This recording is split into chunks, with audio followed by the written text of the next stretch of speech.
வணக்கம் கண்ணு, இது பொள்ளாச்சி மணி. இன்றைக்கி ஒரு குடி மணி விளாக் பார்த்துடலாமா? இது ஃப்ரைடே மார்னிங் எடுத்த மணி விளாக் தான். ஃப்ரைடே சரி ஹாஸ்பிட்டல் போயிட்டு வந்துடலாம் அப்படின்னு சொல்லிட்டு சேத்துமடை ஜிஹெச்சுக்கு தான் கிளம்பி போனேன். எதுக்காக அப்படின்னா கொஞ்சம் குளுக்கோஸ் டெஸ்ட் எல்லாம் எடுத்திருந்தேன். அதெல்லாம் அந்த ரிப்போர்ட்லாம் காமிச்சிட்டு அதுக்கப்புறம் வந்து 3rd மந்த் கிட்டு கொடுப்பாங்க. அது வந்து நான் வாங்கவே இல்லை 3rd மந்த்து.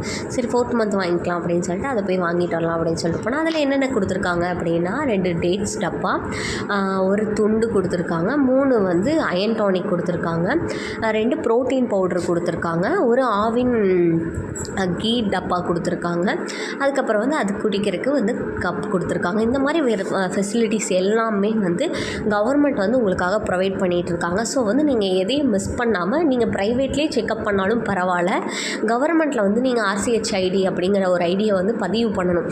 அதை பதிவு பண்ணியிருக்கீங்க அப்படின்னா கண்டிப்பாக வந்து உங்களுக்கு 3 மந்த்ஸில் ஒரு கிட்டும் 7 மந்த்ஸில் சேம் ப்ராசஸில் இதே மாதிரி ஒரு கிட் கொடுப்பாங்க. ஏன் கவர்மெண்ட்டில் கொடுக்குற ஒரு ஃப்ரீ ஸ்கீம் அந்த மாதிரி இதை வந்து நீங்கள் விட்டுறாதீங்க அப்படின்னு சொல்லி நான் சொல்கிறேன்.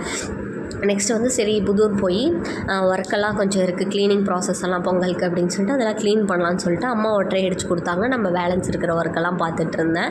எல்லாத்தையும் தொடச்சியெல்லாம் எடுத்து வச்சுட்டு போயிட்டோம்னா மறுபடியும் 2 டேஸ் கழித்து மறுபடியும் போய் பேலன்ஸ் இருக்கிற ஒர்க்கெலாம் முடிச்சுக்கலாம், கூட்டி விட்டு அதுக்கப்புறம் வந்து வலிச்செல்லாம் விடணும். ஸோ அதெல்லாம் வந்து அப்புறம் பார்த்துக்கலாம். இப்போவே வலிச்சோம்னா ரெயின் வந்துச்சுன்னா மழைக்கு ஃபுல்லாக இதாகிடும்னு சொல்லிட்டு மெதுவாக எல்லா ஒர்க்கும் பார்த்துக்கிட்டு இருந்தோம். பட் இன்றைக்கி வந்து செம்ம கோல்டு பிடிச்சிக்கிச்சு இந்த வேலையெல்லாம் செஞ்சுட்டு வந்ததுக்கு. அதுக்கும் பை பாய்.